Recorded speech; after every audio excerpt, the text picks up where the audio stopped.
आणि देवाला म्हणा हमें पर जीने की चाहत न होती अगर तुम न होते, अगर तुम न होते. तुम्ही बघा बस आठवू नका, देवच आठव. तुम्हाला लय काय काय आठवतं. लय अवघड रे दादा. मला सुद्धा माझ्या मैत्रिणी कधी कधी म्हणतात मस्त लाईफ जगायचं, जीने के हे 4 दिन बाकी हे रे 4 दिन. मस्त आयुष्य करायची मैत्रिणीमध्ये मस्त. हे कुठे कंबर बांधायची मी तुला म्हाताऱ्या माणसावानी. तर माझं म्हातारपणी करावा. तारुण्य घाण ठेवून साधलेला परमार्थ, तारुण्य घाण ठेवून साधलेला परमार्थ जगामध्ये जर वैभव नामचिंतनाने वाढवत असेल तर का तारुण्य घाण ठेवून परमार्थ साधेल.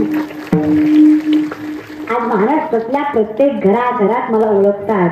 हे वैभव माझ्या नामाने दिलं, हे वैभव मला माझ्या परमात्म्याच्या चिंतनाने दिलं, हे वैभव मला माझ्या काही गोष्टींच्या त्यागामुळे दिलं.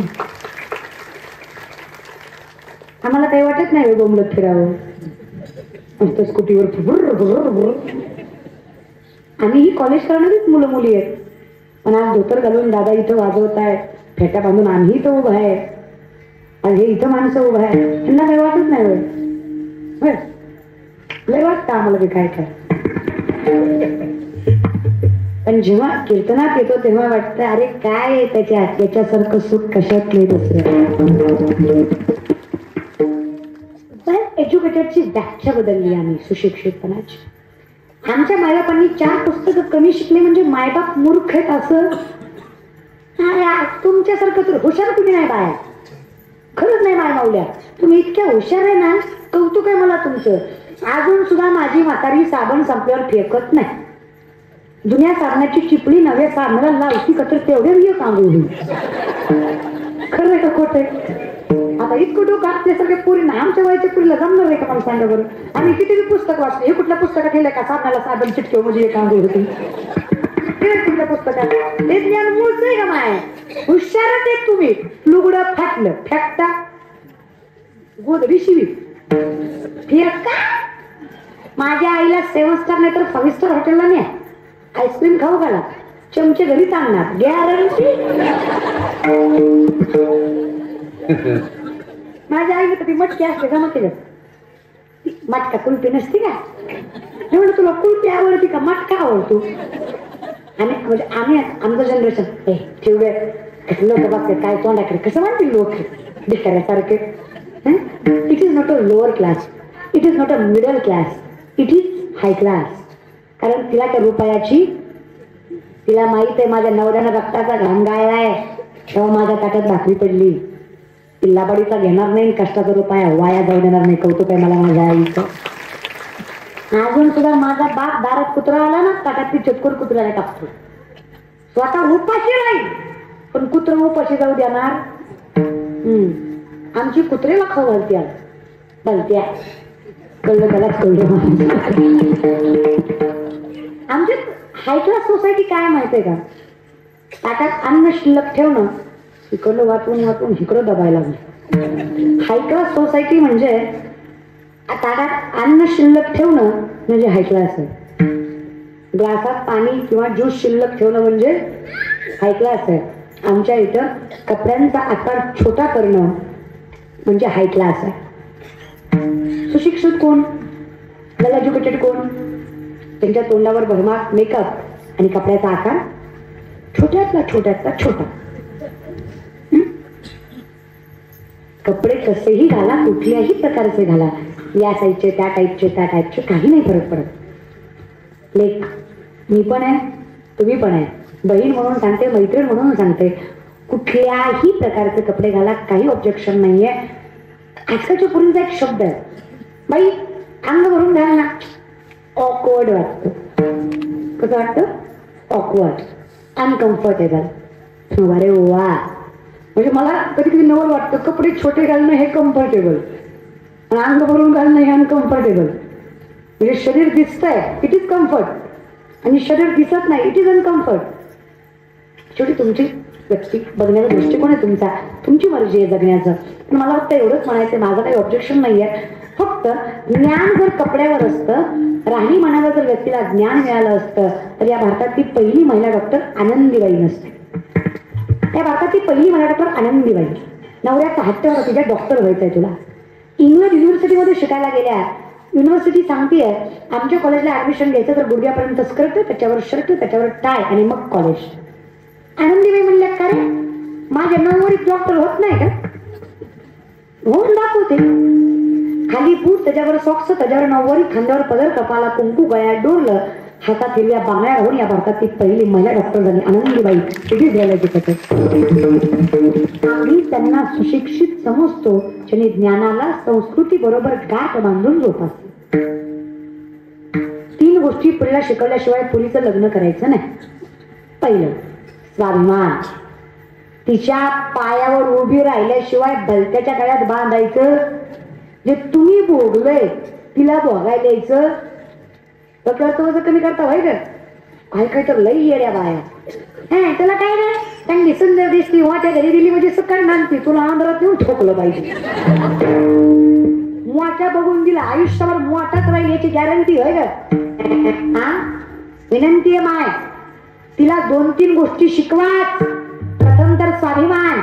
तिला तिच्या पायावर उभं करा आणि मग तिचं लग्न लावून द्या. हे तुमचं कर्तव्य. त्या कर्तव्याला मागे सोडू नका. डोक्यावरचे वजन कमी करू नका.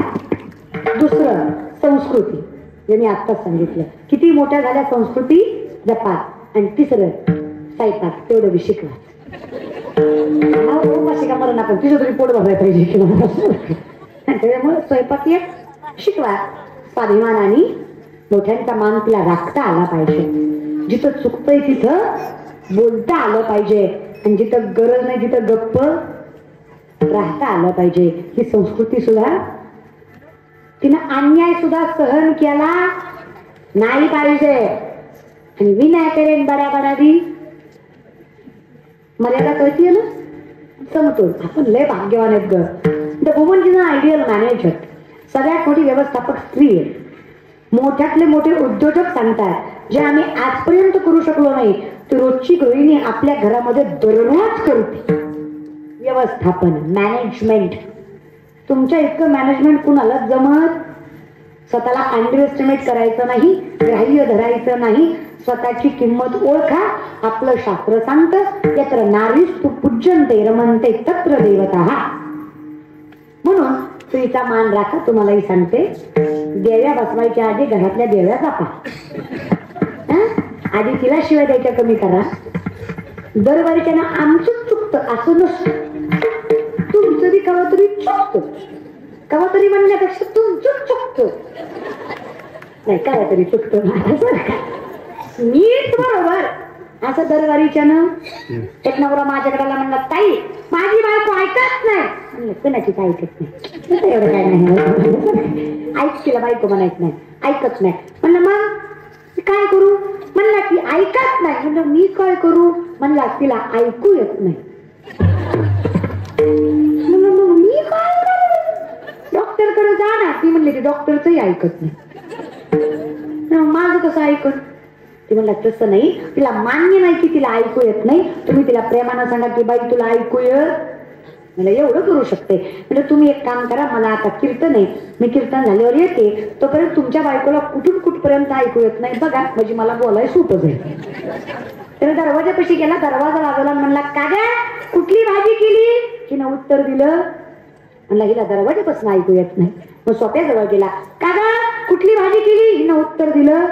म्हणला हिला सोप्यापासून ऐकू येत नाही. किचनच्या दरवाजाजवळ गेला, का ग कुठली भाजी केली? उत्तर दिलं. कार्यक्रम लयच अवघड दिसतो.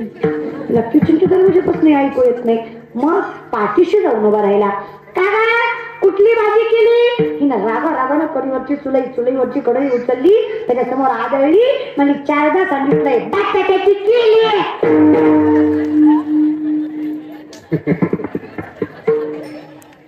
मग चिकल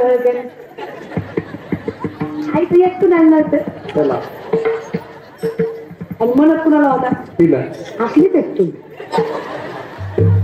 गोड तुम्ही महाराज.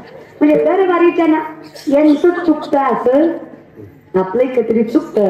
पाऊली हा विनोद संसाराचा नव्हता. कायम आपलं कर्म चुकतं आणि आपण दोष परमात्म्याला देतो.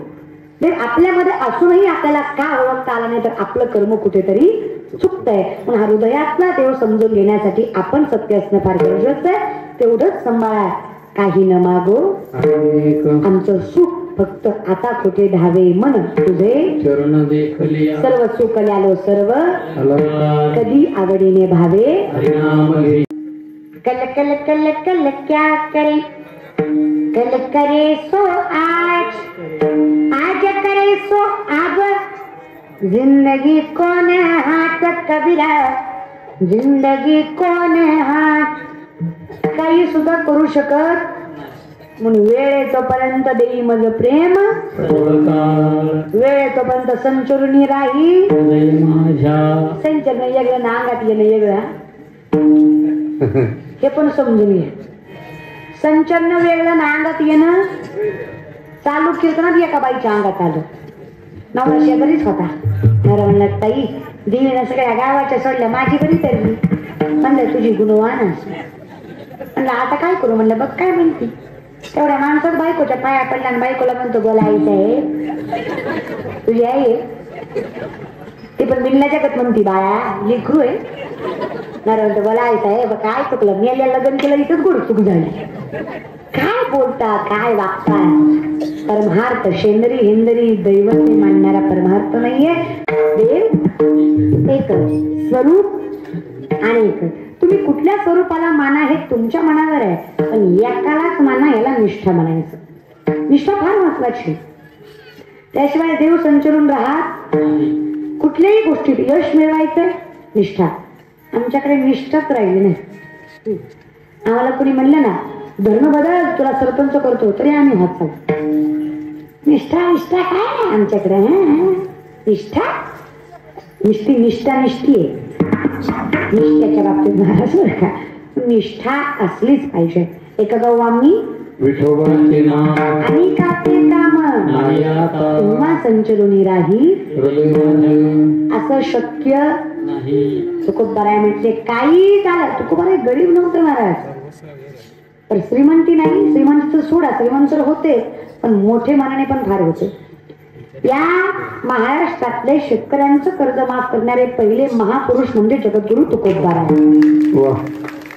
शेतकऱ्याचं पहिल्यांदा कर्ज कोणी माफ केलं जगद्गुरु तुकोबारायांनी आणि मग बाकीच्या. आणि तुम्ही म्हणता असं 2-4 लाखाचं 25 बैलगाड्या कर्जपत्रांनी भरल्या फक्त तुकोबारायांच्या वाटणीच्या. 3 आहेत ते हो फक्त तुकोबारायांच्या वाटणीच्या बैलगाड्या किती 25. कशाने कर्जपत्र त्याच्यावर कर्जाची मायना लिहिलेला असायचा.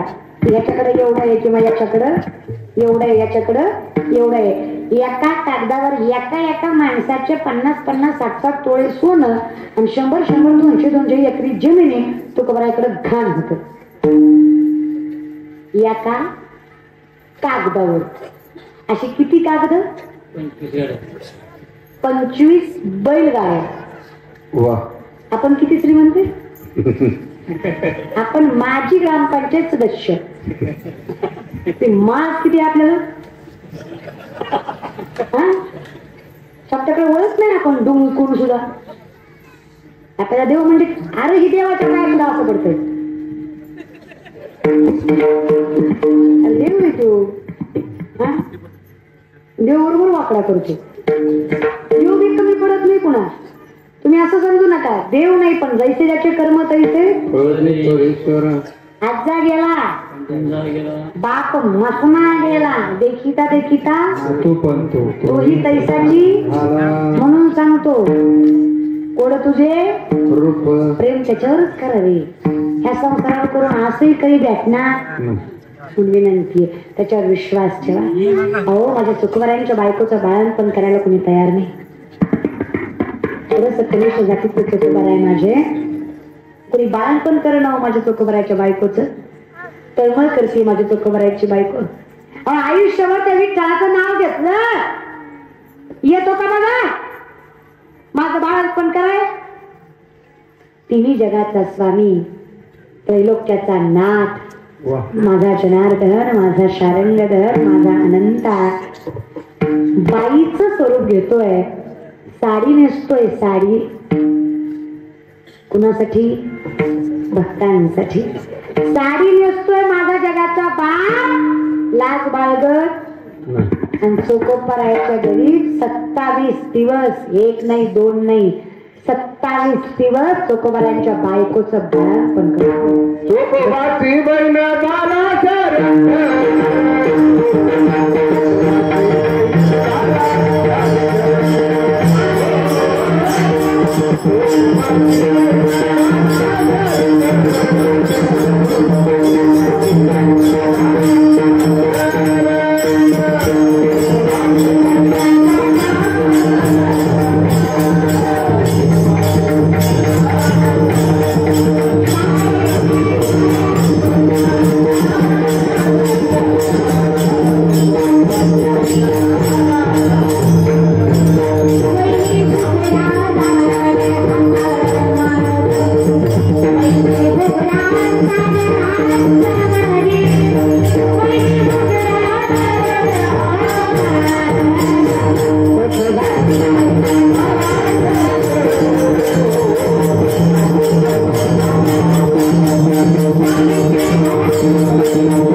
गोड तुझे रूप, गोड तुझे त्याचं रूप आणि नाम अनुभवता आलं.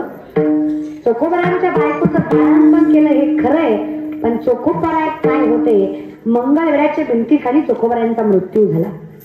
ते वेसीची भिंत बांधत होते. भिंत बांधताना ती पडली. हजारो लोकांचा मृत्यू झाला. परमात्मा रडतोय. नामदाराय म्हणले जगाचा बाप आहे, तुझ्या डोळ्यात पाणी शोभत काय रडतोस रे? अरे माझा चोखा गेला, त्याची हाडं तरी माझ्याकडे घेऊन ये. नामदाराय म्हणतात देवा जरासा विचार कर की रे, सगळ्यांची हाडं सारखी, तुकोबारांची चोखोबारांची कशी ओळखायची? नामदाराय सांगताय कशी ओळखायची तुकोबारांची? परमात्मा प्रेमाने सांगतोय नामा प्रत्येक हाड कानाला लाव. ज्या हाडातनं विठ्ठल विठ्ठल असा जयघोष येत ना नामा, ते हाड माझ्या चोख्यात असेल एवढा परमार्थ प्रबळ. तेव्हा देव राखतो. देवाकडे जा असं नाही. म्हणजे आहात देवाचं नाव जनाईनं 42 माणसाचं कुटुंब होतं. जनाईचं 7 वर्षाच्या जनाबाई. बापानं खांद्यावर घेतलं आणि पंढरीस पांडवलं परमात्माकडे नेलं. पंढरीला गर्दी बघितली जनाईनं. म्हणली बाबा एवढं लोक गर्दी करतात, खरंच देव त्यांना भेटतो? म्हणलं चल की आता बघूया. बाबाने खांद्यावर घेतलंय त्या लेकीला आणि गर्दीतनं लांबून पांडुरंग दाखवला. दिसला का? म्हणली देव दिसला पण देव नाही दिसला. कळतंय माझं बोलणं? देव दिसला पण देव नाही दिसला. मग ह्यांना ह्योच दिसतो का? मग ह्यालाच बघा एवढी लोक येतात काय आला आणि गोड तुझे रूप म्हणून, आणि ह्याला बघा एवढी लोक. नीट बघ. कसं नीट बघू? एक काम कर, डोळे बंद कर. मनात माझं स्वरूप आहे, कुणाचं? वडिलांचं. आणि मी त्यात दिसतोय का बघ. जनाईने डोळे झाकीतले. आपला पाप समोरच्या मूर्तीत दिसावा आनंदी मनाने डोळे उघडले. आणि काय कौतुक, तिचा बाप जगाच्या बापामध्ये दिसत होता. मग जनाई म्हटली दिसला बरं देव. लक्षात ठेवा, जो बाप खांद्यावर घेऊन पंढरीचा पांडुरंग दाखवतो, खरा पांडुरंग तोच असतो हे ज्याला कळालं. संचरुणी राही माय बापे अवघी देवाची स्वरूपे. आता कसं वाटतं का जनाई? बाबा असं वाटतं तिथला उचलावा इथं ठेवावा. तिथं ठेवली हृदयबंदी नाना केला आत विठ्ठल कोणीला ही अवस्था जनावरांची. मग काय गाता दळीता कांदिता जीविता राम वेळोवेळा आम्ही गाऊ ओढीये उठ ही जनाई भक्त देवाचंच नाव घेत. उभ्या काय भक्त तुके तू ये रे पाळ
Thank you.